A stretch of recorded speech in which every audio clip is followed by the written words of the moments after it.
ambony eto Paris efa tonga eto zahay eto lisy zay Iara-marana taona folo sy roa arivo tsika eto Paris au Saint-Germain les Corbeilles au Firat-Dogoun taon'ny Lyon Strasbourg zay nafinaritra ny fiarahana dia tenenay fa hotafaraka tsika ao amin'io fotoana io ary mananteny zay fa afinaritra ny fiarahana satria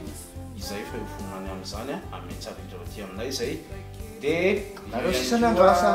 misy ny DJ sy ny sakafo rehetrarehetra zay hitanareo anaty dokam-barotra fa ny anjaranay anjarantsika dia manafana azy za isanareo no hiarana farany fety dia any amin'ny Saint-Germain les Corbeilles au Firat-Dogoun tsika miona aveo satria tsena taona 2011 sika 2011 fafy taona mitaka amin'izao miara mitsena an'le taona amin'ilay be tsika zany miara-manisy tsika tapitra ny taona feno taona nitarika ngava masika sura